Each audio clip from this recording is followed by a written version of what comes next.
ഉഷ ഒരു പാവപ്പെട്ട വടാപ്പാവ് വിൽപ്പനക്കാരിയായിരുന്നു. അവളുടെ ഭർത്താവിന് അപകടം പറ്റിയതിനു ശേഷമാണ് ഈ വിൽപ്പന തുടങ്ങിയത്.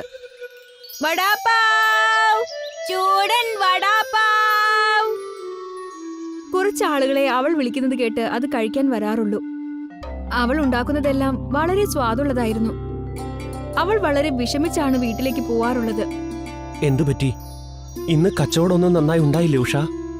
എനിക്കറിയില്ല എന്താ കാര്യന്ന്. ഈയിടെ ആളുകൾ അങ്ങനെ വടാപ്പാവ് കഴിക്കുന്നില്ല. അമ്മ ഈയിടെ ആൾക്കാർ മാഗിയും ഫ്രാങ്കിയും ബർഗറും പിസയൊക്കെ കഴിക്കുന്നേ. അങ്ങനെയാണെങ്കിൽ നമ്മുടെ കാര്യങ്ങളൊക്കെ എങ്ങനെ നടക്കും? നമുക്ക് എന്തെങ്കിലുമൊക്കെ ചെയ്യാന്നേ, നീ വിഷമിക്കാതെ. അമ്മ പോലെ പുതിയ സാധനങ്ങൾ ഉണ്ടാക്കിക്കൂടെ? ഈ ബർഗറും പിസയും പോലെ. എനിക്കതൊന്നും ഉണ്ടാക്കാൻ അറിയില്ലല്ലോ. എനിക്ക് വടാപ്പാവ് മാത്രമേ ഉണ്ടാക്കാൻ അറിയൂ. അങ്ങനെയാണെങ്കിൽ നമുക്ക് വടാപ്പാവിൽ തന്നെ പുതിയതെന്തെങ്കിലും നോക്കിക്കൂടെ? ഉഷ ആകെ ടെൻഷനിലായിരുന്നു. ഇനി അങ്ങോട്ട് എങ്ങനെ കാര്യങ്ങൾ ചെയ്യുമെന്നാലോചിച്ച്. പിറ്റേന്ന് രാവിലെ തന്നെ ഉഷ വീട്ടിൽ നിന്നും ഇറങ്ങി. വടാപ്പാവ്, ചൂട് ചൂട് വടാപ്പാവ്. കുറെ നേരം അങ്ങനെ വിളിച്ചു പറഞ്ഞിട്ടും ആരും തന്നെ അവളുടെ കടയിലേക്ക് വന്നില്ല. ഇന്ന് ഇത്രയും നേരമായിട്ടും ഒരാള് പോലും ഇങ്ങോട്ട് വന്നില്ലല്ലോ. ഉഷ വളരെ ഉച്ചത്തിൽ തന്നെ വീണ്ടും വിളിച്ചു പറയാൻ തുടങ്ങി. വടാപ്പാവ്, ചൂട് ചൂട് വടാപ്പാവ്. ഉഷയുടെ ആ ശബ്ദം കേട്ട് ഉഷയുടെ ഒരു പഴയ കസ്റ്റമർ അങ്ങോട്ടേക്ക് വന്നു. കുറെ നാളായല്ലോ സഞ്ജയ്. എനിക്കൊരു ചൂടൻ വടാപ്പാവ് തന്നേ ചേച്ചി.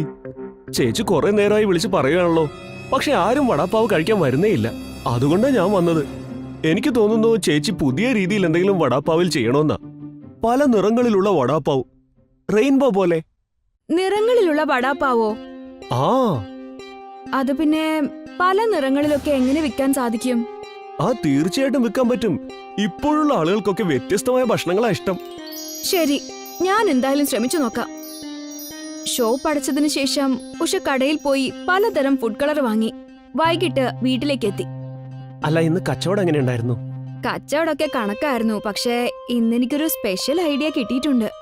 എന്റെ ഒരു പഴയ കസ്റ്റമർ ഇല്ലേ സഞ്ജയ്, അവൻ പറഞ്ഞു തന്നതാ. എന്ത് ഐഡിയ? പല നിറങ്ങളിലുള്ള വടാപ്പാവ്. നിറങ്ങളുള്ള വടാപ്പാവോ? അതേന്നേ. മാത്രമല്ല, ഞാൻ അതുകൊണ്ട് ഫുഡ് കളറൊക്കെ വാങ്ങിയിട്ടുണ്ട്. ഇന്ന് തന്നെ ഉണ്ടാക്കി നോക്കാലോ എങ്ങനെയുണ്ട് നിറങ്ങളുള്ള വടാപ്പാവെന്ന്. ഉടനെ തന്നെ ഉഷ വടാപ്പാവ് ഉണ്ടാക്കാൻ തുടങ്ങി.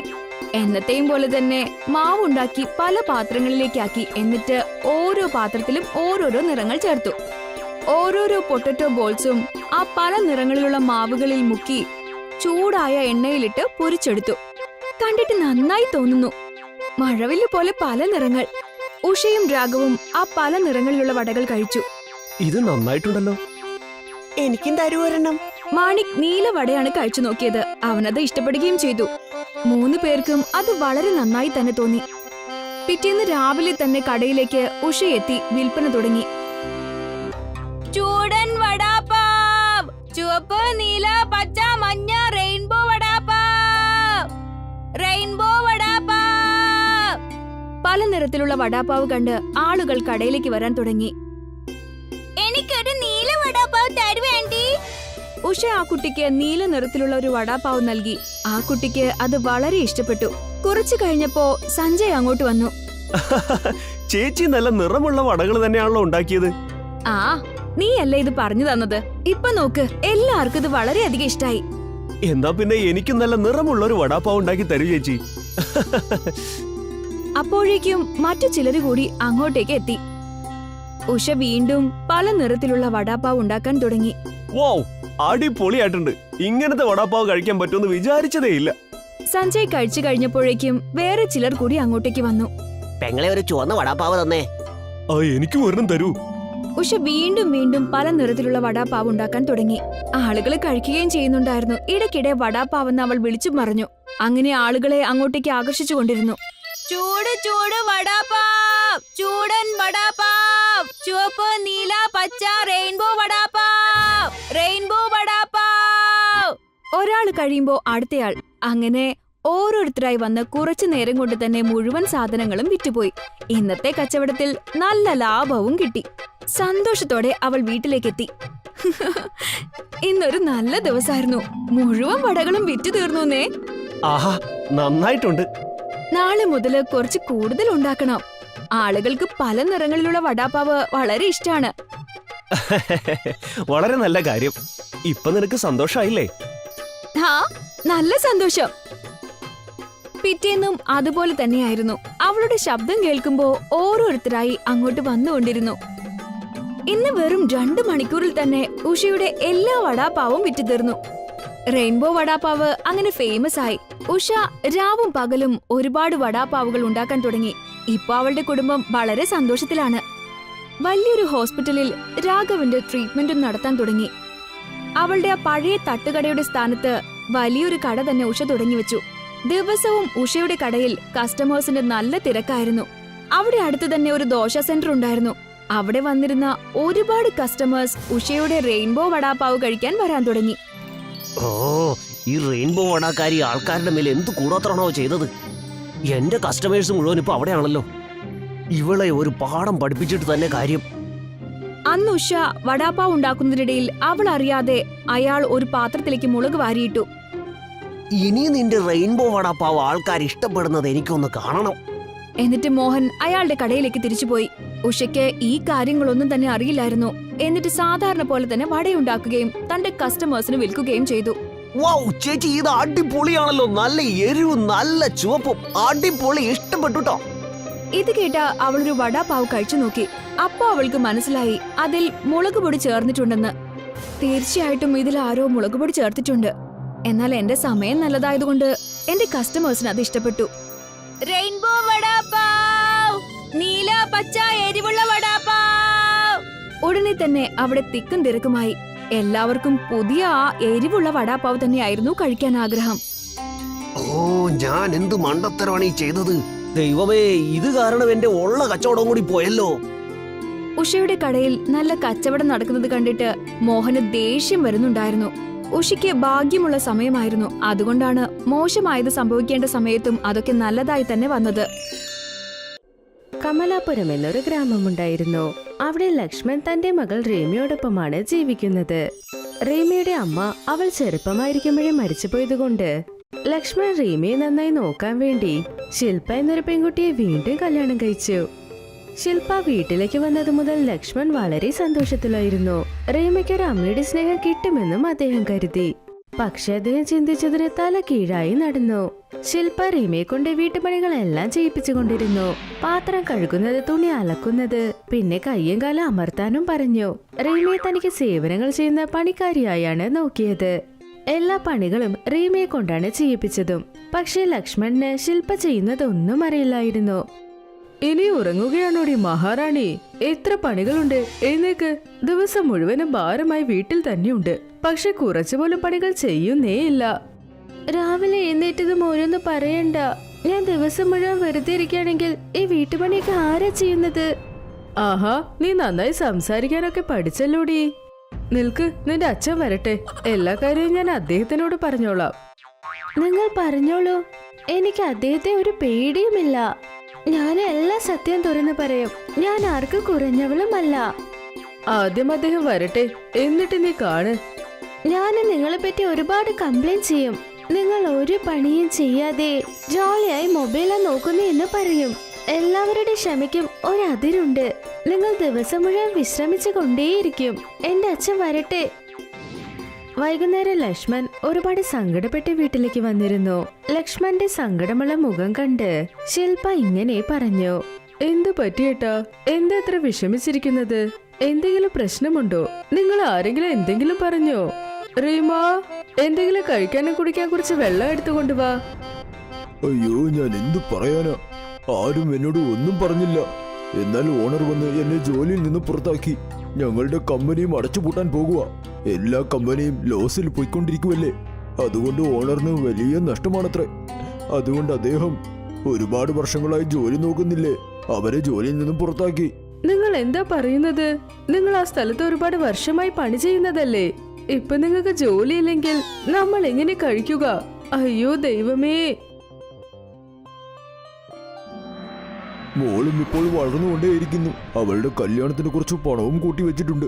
അത് നമുക്ക് ഉപയോഗിച്ച് എന്തെങ്കിലും കച്ചവടം ചെയ്യാം. അച്ഛാ, നമുക്ക് എന്തുകൊണ്ട് വടാപാവ് കച്ചവടം ചെയ്തുകൂടാ? ഈ കച്ചവടം വളരെ നന്നായി നടക്കും. ഈ വടാപ്പാവ് കച്ചവടം കുറച്ച് പൈസ കൊണ്ട് ഒരുപാട് ലാഭം സമ്പാദിക്കാം അച്ഛാ. പിന്നെ ജനങ്ങൾക്ക് കുറച്ച് പൈസ കൊണ്ട് വയറും നിറയും അച്ഛാ. അതുപോലെ വടാപ്പാവിന്റെ വില കുറവായത് കൊണ്ട് ജനങ്ങളും ഒരുപാട് വാങ്ങി കഴിക്കും അച്ഛാ. ബിസിനസ്സിൽ എന്താ ഉള്ളത്? നിങ്ങൾ വേറെ എന്തെങ്കിലും ജോലി അന്വേഷിക്കൂ. ഒരു കാര്യം പറഞ്ഞതാ, വടാപ്പാവ് കച്ചവടാണത്രേ. പോയി നിന്റെ പണി ചെയ്യേ. ഇല്ല, റീമ പറയുന്നത് ശരിയാണ്. വടാപാവ് കച്ചവടം വളരെ നന്നായി മുൻപോട്ട് പോകും. ഞാൻ ഇപ്പോൾ തന്നെ അതിനുവേണ്ടി എന്തെങ്കിലും ചെയ്യാം. അതെ അച്ഛാ, നിങ്ങൾക്ക് ഈ കച്ചവടത്തിൽ ആര് സഹായം ചെയ്താലോ ചെയ്തില്ലെങ്കിലും ഞാൻ തീർച്ചയായും ചെയ്യും. ആര് ചെയ്താലോ ചെയ്തില്ലെങ്കിലെന്നോ? നീ എന്താ ഉദ്ദേശിക്കുന്നേ? ഞാൻ എന്റെ ഭർത്താവിനെ തീർച്ചയായും സഹായിക്കും. നിങ്ങൾ എങ്ങനെ സഹായിക്കുന്നതെന്ന് എനിക്ക് നന്നായി അറിയാം. എല്ലാ പണികളും എന്നെ കൊണ്ട് തന്നെ ചെയ്യിപ്പിക്കും. എനിക്ക് നന്നായി അറിയാം. റീമ പറഞ്ഞതുപോലെ ലക്ഷ്മൺ വടാപ്പാവ് കച്ചവടമാണ് തുടങ്ങിയത്. അവിടെ ശില്പ റീമയെ കൊണ്ടാണ് പണികൾ എടുപ്പിച്ചത്. കസ്റ്റമേഴ്സിന് വടാപ്പാവ് കൊടുക്കുന്നത് മുതൽ വലിയ വലിയ പാത്രങ്ങൾ കഴുകുന്നവരെ എല്ലാം റീമയാണ് ചെയ്തത്. പക്ഷേ ശില്പ മഹാറാണിയെ പോലെയാണ് അവിടെ ഇരുന്നത്. അങ്ങനെ ഒരു മാസം കഴിഞ്ഞു. ലക്ഷ്മൺ എങ്ങനെയെങ്കിലും റീമയെ സ്കൂളിൽ ചേർക്കണമെന്ന് ആഗ്രഹിച്ചു. പക്ഷെ ശില്പ ഇങ്ങനെ പറഞ്ഞു, സ്കൂളിന്റെ ആവശ്യമൊന്നുമില്ല ഇപ്പോ. നമുക്ക് ഇനിയൊരു വടാപ്പാവ് തള്ളുവണ്ടി വെക്കണം. റീമയ്ക്ക് അടുത്ത വർഷവും പഠിച്ചൂടെ? പിന്നെ നിങ്ങൾ അവളോട് ഒരുപാട് സ്നേഹം കാണിക്കുന്നുണ്ടെന്ന് തോന്നുന്നു. നമുക്കൊരു കുഞ്ഞ് വന്നിരുന്നെങ്കിൽ നിങ്ങൾ ഈ സ്നേഹമൊക്കെ കാണിക്കുമായിരുന്നോ? അയ്യോ, എനിക്കറിയാം എല്ലാ ജോലിയും ചെയ്യുന്നത് എന്റെ പൊന്നു മോളാണെന്ന്.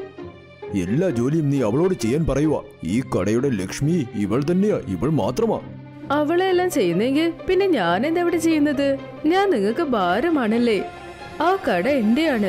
ഞാനാണ് എല്ലാം ചെയ്ത് ഈ അവസ്ഥയിലേക്ക് കൊണ്ടുവന്നത്. അതുകൊണ്ട് ഈ വടാപ്പാവ് കട നിങ്ങൾ എനിക്ക് തന്നേ പറ്റൂ. അത് കഴിഞ്ഞ് നിങ്ങൾ എന്റെ ഒപ്പമാണോ അതോ നിങ്ങളുടെ മകളുടെ ഒപ്പമാണോ എന്ന് തീരുമാനിക്കൂ. ശില്പയ്ക്ക് ലക്ഷ്മണനും ഇടയ്ക്ക് വലിയ ബഹളം തന്നെ നടന്നു. ലക്ഷ്മൺ തന്റെ മകൾ റീമയോടൊപ്പം തന്നെ ഇരുന്നു. മറ്റൊരു ഭാഗത്ത് ശില്പ തന്റെ വീട്ടിൽ നിന്ന് അനിയനെ വിളിച്ചുകൊണ്ട് ആ പഴയ കച്ചവടം അവൾ ഒറ്റയ്ക്ക് ചെയ്യാനായി തുടങ്ങി. പക്ഷെ ആ കട റീമ കാരണമാണ് നടന്നുകൊണ്ടിരുന്നത്. അതുകൊണ്ട് ശില്പയുടെ കടയ്ക്ക് വളരെ കുറഞ്ഞ കസ്റ്റമേഴ്സേ വന്നുള്ളൂ. പക്ഷെ ലക്ഷ്മണ റീമയും ഒറ്റയ്ക്കായതുപോലെ തോന്നി. അത് മാത്രമല്ലാതെ ഇപ്പൊ ലക്ഷ്മണന് വേറെ പണിയുമില്ലായിരുന്നു. പൊന്നുമോളെ, മാസങ്ങൾക്ക് മുൻപ് ഞാൻ എങ്ങനെയായിരുന്നു അങ്ങനെ തന്നെയായി. വീണ്ടും എനിക്കൊരു ജോലി അന്വേഷിച്ചേ പറ്റൂ. ശില്പ നമ്മുടെ കയ്യിൽ നിന്നും കട പിടിച്ചു വാങ്ങി. അവളുടെ അനിയനെ വിളിച്ച് അവനോടൊപ്പം കച്ചവടം ചെയ്ത് നമ്മളെ തനിച്ച് അനാഥയാക്കി മാറ്റി. നിങ്ങൾ വിഷമിക്കണ്ട അച്ഛാ. നമുക്ക് എന്തുകൊണ്ട് തലകീഴായ വടാപ്പാവ് വിറ്റൂടാ? അതും ഒരു പുതിയ കടയിൽ. ഉൾട്ടാ വടാപ്പാവോ? ഉൾട്ടാ വടാപ്പാവ് അതെങ്ങനെയാ? ഇത് പുതിയ തരം വടാപ്പാവാണ്. ഇതിൽ പാവിനകത്ത് ഉരുളക്കിഴങ്ങ് സ്റ്റഫ് ചെയ്യും അച്ഛാ. പിന്നെ ഇത് കടലമാവിൽ ഡിപ്പ് ചെയ്ത് ഫ്രൈയും ചെയ്യണം. ഇതേ കാര്യം ഞാൻ അമ്മയോട് പറഞ്ഞിരുന്നു. പക്ഷെ അമ്മ ഇത് ചെയ്യണ്ടെന്ന് പറഞ്ഞതാ. അതുകൊണ്ട് നമ്മുടെ പുതിയ കടയിൽ ഇത് ചെയ്യാമെന്ന് ഞാൻ വിചാരിക്കുന്നു അച്ഛാ. എനിക്ക് നിന്നിൽ വിശ്വാസമുണ്ട്. ഇപ്പോൾ തന്നെ അതിനുവേണ്ടി ഞാൻ തയ്യാറെടുക്കാം. നാളെ രാവിലെ അതങ്ങ് തുടങ്ങാം. അപ്പൊ ഞാനും ഈ കാര്യത്തിൽ നിങ്ങളെ ഒരുപാട് സഹായിക്കും. എനിക്ക് ഒരുപാട് സന്തോഷമായി അച്ഛാ. നമ്മുടെ ഈ കച്ചവടം വളരെ നന്നായി നടക്കുമെന്ന് തോന്നുന്നു. പിന്നെ എന്താ, ജനങ്ങൾ തലകീഴായ വടാപ്പാവിനെ കുറിച്ച് കേട്ടിട്ടേ ഇല്ലായിരുന്നു. റീമ എങ്ങനെ തലകീഴായ വടാപ്പാവ് കച്ചവടം തുടങ്ങിയെന്ന് അവരെല്ലാവരും അറിഞ്ഞതും ആ തലകീഴായ വടാപ്പാവ് കഴിക്കാനായി എല്ലാ കസ്റ്റമേഴ്സും റീമയുടെ കടയിലേക്കാണ് വന്നത്. അവരുടെ കച്ചവടം ആദ്യ ദിവസം മുതലേ നന്നായി നടന്നു. മറ്റൊരു ഭാഗത്ത് ശില്പയുടെ കടയിൽ നിന്ന് ഒരാൾ പോലും വടാപ്പാവ് വാങ്ങാൻ വന്നില്ല. റീമ മോളെ, ഞങ്ങൾക്കും ഒരു ഉൾട്ടാ വടാപ്പാവ് താ മോളെ. ഞങ്ങളും ഒന്ന് കഴിച്ചു നോക്കട്ടെ. ശരി, ഇതാ കൊണ്ടുവരാം. അവരുടെ കച്ചവടം നന്നായി പോകുന്നു. നമ്മുടെ കടയുടെ അവസ്ഥ ഇങ്ങനെയാണെങ്കിൽ വീണ്ടും ഞാനങ്ങ് വീട്ടിലേക്ക് പോകും. ഇവിടെ ഈച്ച അടിക്കുന്നതിന് പകരം വീട്ടിൽ ചുമ്മാതെ ഇരിക്കാം. പക്ഷെ നിനക്കെന്നെ ഒറ്റയ്ക്കാക്കിട്ട് പോകാൻ എങ്ങനെ തോന്നുന്നതെടാ? ഇതാണോ നീ എന്റെ അനിയതായതിന്റെ കടമ? ശില്പയുടെ കച്ചവടം ശരിക്കും നടക്കാത്തത് കൊണ്ട് സിദ്ധാർത്ഥ് തിരിച്ചവന്റെ വീട്ടിലേക്ക് പോയി. അതുകൊണ്ട് ശില്പ ഇപ്പൊ ഒറ്റയ്ക്കായി. ഇപ്പൊ അവൾക്ക് വീടുമില്ല, കച്ചവടവുമില്ല. ഇപ്പൊ അനിയനും ഒറ്റയ്ക്കാക്കിട്ട് പോയി. പക്ഷെ അപ്പുറത്തേറിയും ഒരു നല്ല സ്കൂളിലേക്ക് പോയിക്കൊണ്ടിരുന്നു. പിന്നെ അവളുടെ തലകീഴായ വടാപ്പാവ് കച്ചവടം നന്നായി നടന്നു. വളരെ ദൂരെ നിന്ന് പോലും ജനങ്ങൾ വന്ന് അവളുടെ തലകീഴായ വടാപ്പാവ് കഴിച്ചുകൊണ്ടിരുന്നു. അച്ഛാ, അമ്മ ഇപ്പൊ ഒറ്റയ്ക്കായി പോയില്ലേ? അവർ തീർച്ചയായും അവരുടെ തെറ്റ് മനസ്സിലാക്കിയിട്ടുണ്ടാകും. നമുക്കവരെ തിരിച്ചു കൊണ്ടുവരാം അച്ഛാ. അതുകൊണ്ട് നമ്മുടെ കുടുംബം വീണ്ടും ഒന്നിക്കും. റീമ പറഞ്ഞത് കേട്ട് ലക്ഷ്മൺ ശില്പയോട് ക്ഷമിച്ചു. പിന്നെ അവളെ വീട്ടിലേക്കും കൊണ്ടുവന്നു. എന്റെ ഓമന മകളാ നീ. ഞാൻ എപ്പോഴും നിന്നെ വഴക്ക് പറയും, ഒരുപാട് പണികളും ചെയ്യിപ്പിച്ചു. പക്ഷേ നീ എന്നെ ഇത്രയധികം സ്നേഹിക്കുന്നു. എനിക്കിപ്പോ ഒരുപാട് സങ്കടമാകുന്നു. നിനക്ക് പറ്റുമെങ്കിൽ എന്നോട് ക്ഷമിക്കും മോളെ. നമ്മുടെ വീടിന്റെ ശരിക്കുമുള്ള ലക്ഷ്മി ദേവി നീയാണ്. നിങ്ങൾ ഇങ്ങനെ ക്ഷമ ചോദിച്ചെന്നെ കഷ്ടപ്പെടുത്തുന്നു അമ്മേ. എന്തായാലും ഞാൻ നിങ്ങളുടെ മകളല്ലേ. ഇത് ആഘോഷിക്കാനായി നമുക്കൊരു മത്സരം നടത്താം. തലകീഴായ വടപ്പാവ് ആരാണ് അധികം കഴിക്കുന്നതെന്ന് കാണാം.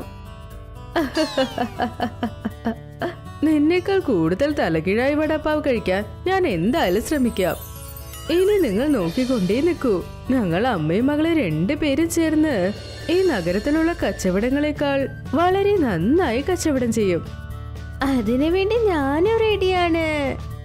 എന്റെ ഓമന, ഇനി നിനക്ക് ഞാൻ ഗിഫ്റ്റ് മാത്രമേ തരൂ. നിന്നെ കൊണ്ട് ഒരു പണിയും ഞാൻ ഇനി എടുപ്പിക്കില്ല. ലക്ഷ്മന്റെ ഈ തലകീഴായ വടാപ്പാവ് കച്ചവടം വളരെ നന്നായി നടന്നു. പിന്നെ അവരെല്ലാവരും സന്തോഷമായി ജീവിച്ചു. രേഖ തന്റെ മകൾ സാൻവിയോടൊപ്പം ഒരു ചെറിയ വീട്ടിൽ താമസിച്ചിരുന്നു. അവളുടെ ഭർത്താവിന് കുറച്ചു ദിവസത്തിനു മുൻപാണ് ആക്സിഡന്റ് ആയത്. അതിൽ അദ്ദേഹം മരിച്ചുപോയി. ലേഖ തനിച്ച് സാൻവിയെയും വെച്ചുകൊണ്ട് ജീവിതം പോറ്റുന്നത് വളരെ കഷ്ടമായിരുന്നു. ഒരു ദിവസം രേഖയ്ക്ക് സുഖമില്ലാതായി. അതുകൊണ്ട് അവളുടെ മകൾ പുറത്തു ചെന്ന് ജോലി ചെയ്യാൻ തീരുമാനിച്ചു. എന്റെ അമ്മയ്ക്ക് സുഖമില്ല, വീട്ടിൽ കഴിക്കാനും ഒന്നും തന്നെ ഇല്ല. ഞാൻ ചെന്ന് എന്തെങ്കിലും ജോലി ചെയ്തേ പറ്റൂ. സാൻവി ജോലി ചോദിച്ച് ഒരു റെസ്റ്റോറന്റിലേക്ക് ചെന്നു. ആ റെസ്റ്റോറന്റിൽ സെർവർ ജോലി അവൾക്ക് കിട്ടി. ഒരു ദിവസം എന്തു പറ്റിയെന്നാൽ, ഈ ഭക്ഷണം കൊണ്ടുപോയി ടേബിൾ നമ്പർ 21 കൊടുക്ക്. ശരി സർ, ഞാൻ ഇപ്പോൾ തന്നെ കൊണ്ടുപോയി കൊടുത്തിട്ട് വരാം. സാൻവി പ്ലേറ്റുമായി ടേബിൾ നമ്പർ 21ലേക്ക് ചെന്നു. അവൾ കാൽ സ്ലിപ്പായി താഴേക്ക് വീണു. എന്നിട്ട് അവളുടെ കയ്യിലുണ്ടായിരുന്ന പ്ലേറ്റ് താഴേക്ക് വീണു. രഘുവിന് ഇത് കണ്ട് ദേഷ്യം വന്നു. ശ്രദ്ധിച്ച് നിനക്ക് നടക്കാൻ പാടില്ലേ? നീ കാരണം ഒരു പ്ലേറ്റ് ഭക്ഷണം വേസ്റ്റ് ആക്കി കളഞ്ഞില്ലേ? നിനക്ക് കൃത്യമായിട്ട് ജോലി ചെയ്യാൻ അറിയില്ല. എല്ലാം നശിപ്പിച്ച് കളയാ നീ. ഇങ്ങനെ ആയാലും ഒന്നും ശരിയാവില്ല കേട്ടോ. നീ ഒരു കാര്യം ചെയ്തോടത്തോളം ജോലിയുടെ കാശ് വാങ്ങിക്കോ. എന്നിട്ട് വേറെ എവിടെയെങ്കിലും പോയി ജോലി നോക്ക്. നീ നിന്നെ ഇവിടെ ജോലിക്ക് വെക്കാൻ എനിക്ക് താല്പര്യമില്ല. എന്നും പ്ലേറ്റുകൾ നശിപ്പിക്കുക നീ. വേണ്ട വേണ്ട സാർ, എന്നെ ജോലിയെ വിട്ട് നിർത്തല്ലേ. എന്റെ അമ്മയ്ക്ക് സുഖമില്ലാത്തതാണ്. ഞാൻ അവർക്കായി ആഹാരം വാങ്ങിക്കൊണ്ടു പോകണം. ഞാൻ ഇനി ശ്രദ്ധിച്ച് ജോലി ചെയ്യാം. അതൊന്നും ശരിയാവില്ല. ഈ കാശ് വാങ്ങിക്കൊണ്ട് ഇവിടുന്ന് ഒഴിവായി പോ. നീ എന്റെ കച്ചവടം അങ്ങനെ നഷ്ടമാകുന്നത് എനിക്ക് നോക്കിയിരിക്കാൻ പറ്റില്ല. രഘു കുറച്ച് കാശ് നൽകി. എന്നിട്ട് അവളുടെ കഴുത്തിൽ പിടിച്ച് പുറത്തേക്ക് തള്ളി. ഷാൻവി വിഷമത്തോടെ അവിടെ നിന്നും പോയി. ഇത്ര കഷ്ടപ്പെട്ട് അമ്മയ്ക്ക് മരുന്ന് വാങ്ങാൻ ജോലി കിട്ടി. ഇപ്പോൾ ആ ജോലിയും നഷ്ടപ്പെട്ടിരിക്കുന്നു. ഇപ്പോൾ അമ്മയ്ക്ക് എങ്ങനെയാണ് ഞാൻ മരുന്ന് വാങ്ങുക? പിന്നെ വീട്ടിനെ എങ്ങനെ നയിക്കും? നല്ല വെയിലുണ്ടല്ലോ. ഇപ്പോൾ ഞാൻ എന്തു ചെയ്യും? ഒന്നും തന്നെ എനിക്ക് മനസ്സിലാകുന്നില്ല. അവൾ ഇങ്ങനെ ആലോചിച്ചുകൊണ്ട് നടക്കുകയായിരുന്നു. വഴിയിൽ അവൾ ഒരു ഭിക്ഷക്കാരനെ കണ്ടു. അദ്ദേഹത്തിന്റെ കാലിൽ മുറിവുണ്ടായിരുന്നു. അദ്ദേഹം മുടന്തി നടന്നു വന്നു. എന്നിട്ട് അദ്ദേഹം സാൻവിയെ കണ്ട് അവളെ നിർത്തി. ഒന്ന് നിൽക്കുമോളെ. പറയൂ അപ്പൂപ്പ, ഞാൻ നിങ്ങളെ എങ്ങനെയാണ് സഹായിക്കേണ്ടത്? എനിക്ക് ആദ്യം തന്നെ ഒരുപാട് പ്രശ്നങ്ങളുണ്ട്. മോളെ, എനിക്ക് മറ്റൊന്നും വേണ്ട. എന്റെ കാൽ അല്പം മുറിഞ്ഞിട്ടുണ്ട്. ഇത് മാറ്റാൻ വേണ്ടി മരുന്ന് അന്വേഷിച്ചിറങ്ങിയതാ. എന്റെ കയ്യിൽ കാശൊന്നുമില്ല. മോൾക്ക് പറ്റുമെങ്കിൽ എനിക്ക് എന്തെങ്കിലും തന്ന് സഹായിക്ക്. എന്റെ കയ്യിൽ വേറെ ഒന്നും തന്നെ ഇല്ല അപ്പൂപ്പ. ഈ കുറച്ചു കാശാണ് കിട്ടിയത്. ഇതുകൊണ്ട് ഞാൻ വീട്ടിലേക്ക് ആഹാരം വാങ്ങിക്കൊണ്ടാണ് തീരുമാനിച്ചേ. കുഴപ്പമില്ല അപ്പൂപ്പ, ഇത് നിങ്ങൾക്കാണ് ഇപ്പോൾ അത്യാവശ്യം. നോക്കൂ, മുറിവിൽ നിന്നും രക്തം വരുന്നു. ഇതാ കാശ്. ഈ കാശ് ഉപയോഗിച്ച് നിങ്ങളുടെ മുറിവിന് മരുന്ന് വാങ്ങിയിടൂ. സാൻവിക്ക് കിട്ടിയ കാശ് മൊത്തം അവൾ ആ ഭിക്ഷക്കാരന് നൽകി. അതുകൊണ്ട് അപ്പൂപ്പൻ ഒരുപാട് സന്തോഷിച്ചു. എന്നിട്ട് അവളെ സന്തോഷത്തോടെ വാഴ്ത്തി. നിങ്ങൾക്ക് ഭക്ഷണം വാങ്ങാനുള്ള പൈസ മുഴുവൻ നീ എനിക്ക് തന്നല്ലോ മോളെ. നീ നല്ല മനസ്സുള്ള കുട്ടിയാ. തിരിച്ചു തരാൻ എന്റെ കയ്യിൽ ഒന്നുമില്ല. ഈ ഭക്ഷണപാത്രം മാത്രമേ ഉള്ളൂ. അത് നിനക്ക് തരാം ഞാൻ. അപ്പൂപ്പ, ഈ ഭക്ഷണപാത്രം വെച്ച് ഞാൻ എന്ത് ചെയ്യാനാ? ഇതിൽ ആഹാരം ഒന്നും തന്നെ ഇല്ല. ഇത് ഉപയോഗിച്ച് ഞാൻ എന്ത് ചെയ്യാനാ വേറെ? അത് നിനക്ക് വീട്ടിൽ ചെല്ലുമ്പോ മനസ്സിലാകും. ഇത് പ്രത്യുപകാരമായി കാണണം. ഇത് വീട്ടിൽ ചെന്ന് തുറന്നു നോക്കാവൂ നീ. സാൻവി ആ ഭിക്ഷക്കാരന്റെ കയ്യിൽ നിന്നും ആ ടിഫിൻ ബോക്സ് വാങ്ങി. എന്നിട്ട് അവൾ വീട്ടിനെ നോക്കി പോയി. വീട്ടിൽ ചെന്നതും അവൾ ആ ടിഫിൻ ബോക്സ് തുറന്നു നോക്കി. ആ ബോക്സിൽ ഒരു വടാപാവ് ഉണ്ടായിരുന്നു. അത് കണ്ടപ്പോൾ അവൾക്ക് ഒരുപാട് സന്തോഷം തോന്നി. എന്തോ കഴിക്കാൻ കിട്ടിയല്ലോ. അല്ല, ഇത് വളരെ നല്ല വിഷയമാണല്ലോ. ഈ ടിഫിൻ ബോക്സിൽ ഒരു വടപാവുണ്ട്. ഇന്നത്തെ ഭക്ഷണ പ്രശ്നം തീർന്നു. ഒരു വടപാവേ ഉള്ളൂ. ശരി, ഇതിൽ പാതി ഞാൻ എന്റെ അമ്മയ്ക്ക് നൽകാം. പിന്നെ ബാക്കി ഞാൻ കഴിക്കാം. സാൻവി ആ ടിഫിൻ ബോക്സ് വീണ്ടും ഓപ്പൺ ചെയ്തു നോക്കിയപ്പോൾ അതിൽ വീണ്ടും ഒരു വടാപാവ് ഉണ്ടായിരുന്നു. അല്ല, എന്താ ഇത്? ഇതിൽ നിന്ന് ഇപ്പോഴാണല്ലോ ഞാൻ വടപാവ് എടുത്തത്. വീണ്ടും ഇതിനകത്ത് എങ്ങനെയാണ് ഇത് വന്നത്? ഒരു പക്ഷേ ടിഫിൻ ബോക്സിൽ 2 വടപാവ് ഉണ്ടായിരിക്കും. ഞാൻ അത് ശ്രദ്ധിച്ചു കാണില്ല. സാൻവി വീണ്ടും കുറച്ചു സമയത്തിന് ശേഷം ആ ടിഫിൻ ബോക്സ് തുറന്നു നോക്കി. ആ ടിഫിൻ ബോക്സിനകത്ത് വീണ്ടും ഒരു വടപാവ് ഉണ്ടായിരുന്നു. സാൻവി ഈ വടപാവ് കണ്ടപ്പോൾ ഒരുപാട് അതിശയിച്ചു പോയി. എന്നിട്ട് അവൾ നടന്നതൊക്കെ അമ്മയോട് പറഞ്ഞു. അമ്മേ, ഇത് കണ്ടോ? ഞാൻ എത്ര പ്രാവശ്യം ഈ ടിഫിൻ ബോക്സ് തുറന്നാലും ഇതിനകത്തൊരു വടപാവ് ഉണ്ടായിരിക്കുന്നു. ഇതെങ്ങനെയമ്മേ സംഭവിക്കും? അല്ല, സത്യമാണല്ലോ. സാൻവി, ഇതെന്തോ മാന്ത്രികമാണെന്ന് തോന്നുന്നു. നീ എത്രത്തോളം ഇതിൽ ചിലവാക്കുന്നോ അത്രത്തോളം ഇത് വളരുന്നു. സാൻവിക്കും രേഖയ്ക്കും ഒരുപാട് സന്തോഷമായി. എന്നിട്ട് വയറ് നിറയെ വടപാവ് കഴിച്ചു. സാൻവി, യഥാർത്ഥത്തിൽ നമുക്കൊരു നല്ല സാധനം കിട്ടിയിരിക്കുകയാണ്. ഈ വടാപാവ് ഒരിക്കലും നശിക്കാൻ പോകുന്നില്ല. നമ്മൾ എന്തുകൊണ്ട് ഈ വടാപാവ് വ്യാപാരം ചെയ്തുകൂടാ? അത് ഉപയോഗിച്ച് നമ്മുടെ എല്ലാ കാര്യങ്ങളും നടക്കും. അതെ അമ്മേ, നിങ്ങൾ പറഞ്ഞത് ശരിയാണ്. ഇത്രയും വടപാവ് വെച്ച് നമ്മൾ എന്തു ചെയ്യാനാണ്? നമ്മൾ എന്തുകൊണ്ട് ഇത് മറ്റുള്ളവർക്കും നൽകാൻ പാടില്ല? ഇപ്പോൾ അവർ രണ്ടുപേരും കൂടെ ആ വടപാവ് എല്ലാവർക്കും നൽകാൻ തുടങ്ങി. അതിനുശേഷം അവർ ഒരു വടാപാവ് കടയും തുടങ്ങി. അതുകൊണ്ട് കിട്ടുന്ന കാശുകൊണ്ട് അവർ അവരുടെ കുടുംബവും നോക്കി മറ്റുള്ളവരെ സഹായിക്കുകയും ചെയ്തു.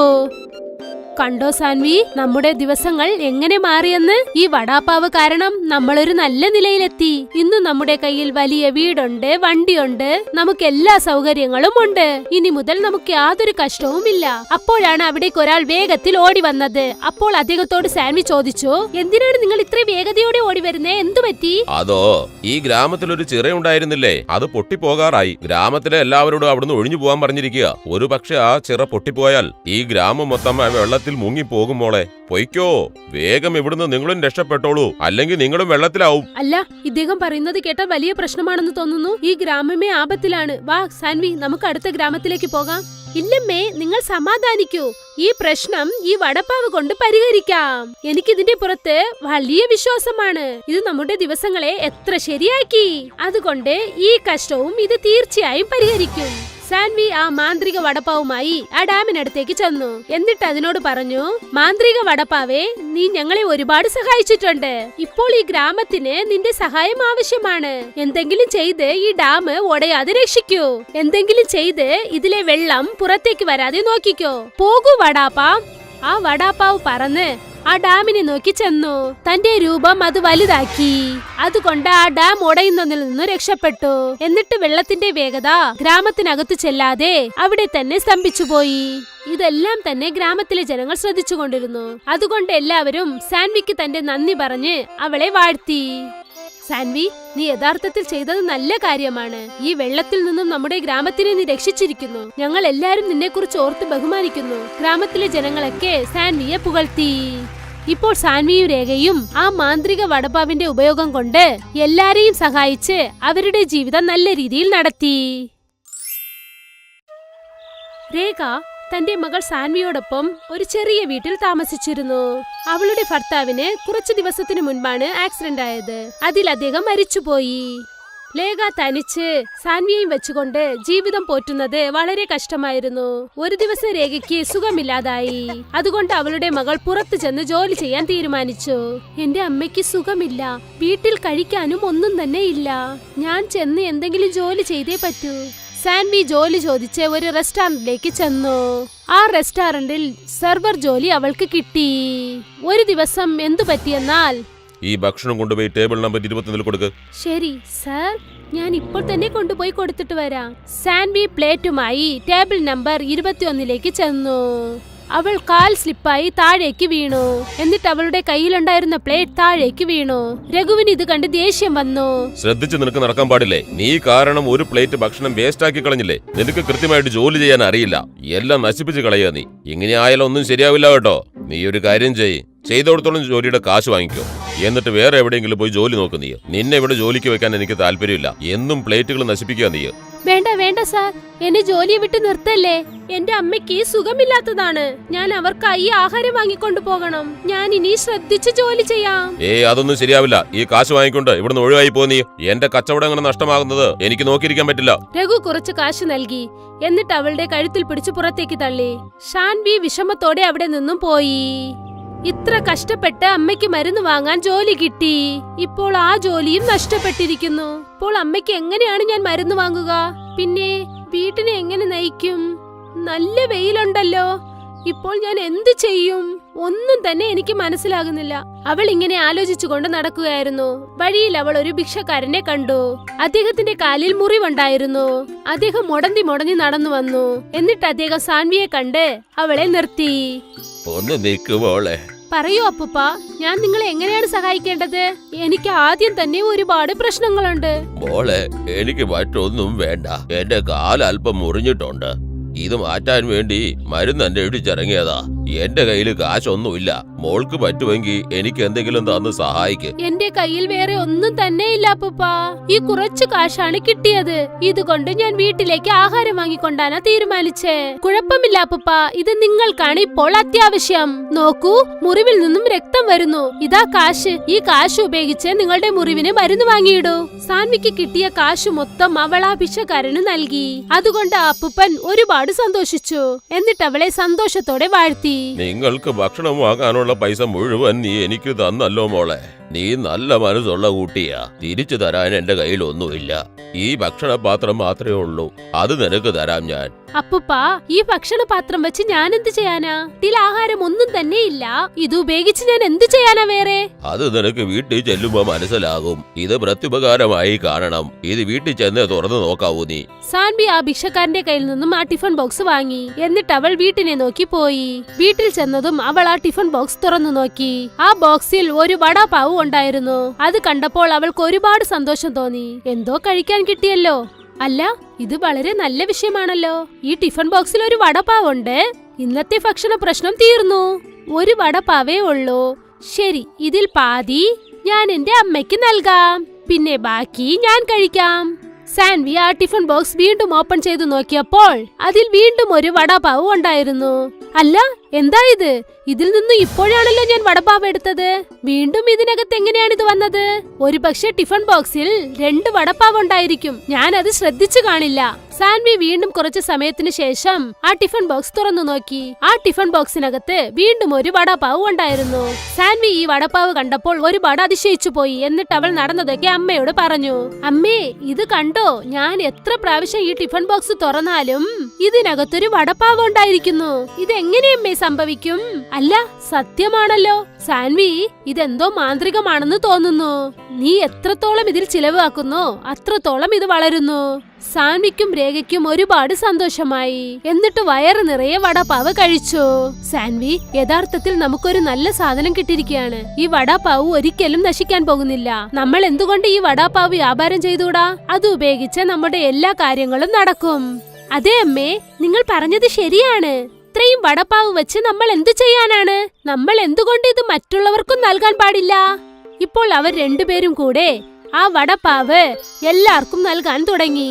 അതിനുശേഷം അവർ ഒരു വടപാവ് കടയും തുടങ്ങി. അതുകൊണ്ട് കിട്ടുന്ന കാശുകൊണ്ട് അവർ അവരുടെ കുടുംബവും നോക്കി മറ്റുള്ളവരെ സഹായിക്കുകയും ചെയ്തു. കണ്ടോ സാൻവി, നമ്മുടെ ദിവസങ്ങൾ എങ്ങനെ മാറിയെന്ന്? ഈ വടാപാവ് കാരണം നമ്മളൊരു നല്ല നിലയിലെത്തി. ഇന്ന് നമ്മുടെ കയ്യിൽ വലിയ വീടുണ്ട്, വണ്ടിയുണ്ട്, നമുക്ക് എല്ലാ സൗകര്യങ്ങളും ഉണ്ട്. ഇനി മുതൽ നമുക്ക് യാതൊരു കഷ്ടവുമില്ല. അപ്പോഴാണ് അവിടേക്ക് ഒരാൾ വേഗത്തിൽ ഓടി വന്നത്. അപ്പോൾ അദ്ദേഹത്തോട് സാൻവി ചോദിച്ചു, എന്തിനാണ് നിങ്ങൾ ഇത്ര വേഗതയോടെ ഓടി വരുന്നേ? എന്തു പറ്റി? അതോ, ഈ ഗ്രാമത്തിൽ ഒരു ചിറയുണ്ടായിരുന്നില്ലേ, അത് പൊട്ടിപ്പോകാറായി. ഗ്രാമത്തിലെ എല്ലാവരോടും അവിടുന്ന് ഒഴിഞ്ഞു പോകാൻ പറഞ്ഞിരിക്കുക. ഒരു പക്ഷെ ആ ചിറ പൊട്ടിപ്പോയാൽ ഈ ഗ്രാമം മൊത്തം വെള്ളത്തിൽ മുങ്ങിപ്പോകും. മോളെ, പൊയ്ക്കോ, വേഗം ഇവിടുന്ന് നിങ്ങളും രക്ഷപ്പെട്ടോളൂ, അല്ലെങ്കിൽ നിങ്ങളും വെള്ളത്തിലാവും. അല്ല, ഇദ്ദേഹം പറയുന്നത് കേട്ടാൽ വലിയ പ്രശ്നമാണെന്ന് തോന്നുന്നു. ഈ ഗ്രാമമേ ആപത്തിലാണ്. വാ സാൻവി, നമുക്ക് അടുത്ത ഗ്രാമത്തിലേക്ക് പോകാം. ഇല്ലമ്മേ, നിങ്ങൾ സമാധാനിക്കൂ. ഈ പ്രശ്നം ഈ വടപാവ് കൊണ്ട് പരിഹരിക്കാം. എനിക്കിതിന്റെ പുറത്ത് വലിയ വിശ്വാസമാണ്. ഇത് നമ്മുടെ ദിവസങ്ങളെ എത്ര ശരിയാക്കി. അതുകൊണ്ട് ഈ കഷ്ടവും ഇത് തീർച്ചയായും പരിഹരിക്കും. സാൻവി ആ മാന്ത്രിക വടപ്പാവുമായി ആ ഡാമിനടുത്തേക്ക് ചെന്നു. എന്നിട്ട് അതിനോട് പറഞ്ഞു, മാന്ത്രിക വടപ്പാവേ, നീ ഞങ്ങളെ ഒരുപാട് സഹായിച്ചിട്ടുണ്ട്. ഇപ്പോൾ ഈ ഗ്രാമത്തിന് നിന്റെ സഹായം ആവശ്യമാണ്. എന്തെങ്കിലും ചെയ്ത് ഈ ഡാം ഉടയാതെ രക്ഷിക്കൂ. എന്തെങ്കിലും ചെയ്ത് ഇതിലെ വെള്ളം പുറത്തേക്ക് വരാതെ നോക്കിക്കോ. പോകൂ വടാപ്പാ. ആ വടാപ്പാവ് പറന്ന് ആ ഡാമിനെ നോക്കി ചെന്നു. തന്റെ രൂപം അത് വലുതാക്കി. അതുകൊണ്ട് ആ ഡാം ഉടയുന്നതിൽ നിന്ന് രക്ഷപ്പെട്ടു. എന്നിട്ട് വെള്ളത്തിന്റെ വേഗത ഗ്രാമത്തിനകത്ത് ചെല്ലാതെ അവിടെ തന്നെ സ്തംഭിച്ചുപോയി. ഇതെല്ലാം തന്നെ ഗ്രാമത്തിലെ ജനങ്ങൾ ശ്രദ്ധിച്ചുകൊണ്ടിരുന്നു. അതുകൊണ്ട് എല്ലാവരും സാൻവിക്ക് തന്റെ നന്ദി പറഞ്ഞ് അവളെ വാഴ്ത്തി. സാൻവി, നീ യഥാർത്ഥത്തിൽ ചെയ്തത് നല്ല കാര്യമാണ്. ഈ വെള്ളത്തിൽ നിന്നും നമ്മുടെ ഗ്രാമത്തിനെ നീ രക്ഷിച്ചിരിക്കുന്നു. ഞങ്ങൾ എല്ലാരും നിന്നെ കുറിച്ച് ഓർത്ത് ബഹുമാനിക്കുന്നു. ഗ്രാമത്തിലെ ജനങ്ങളൊക്കെ സാൻവിയെ പുകഴ്ത്തി. ഇപ്പോൾ സാൻവിയും രേഖയും ആ മാന്ത്രിക വടപ്പാവിന്റെ ഉപയോഗം കൊണ്ട് എല്ലാരെയും സഹായിച്ച് അവരുടെ ജീവിതം നല്ല രീതിയിൽ നടത്തി.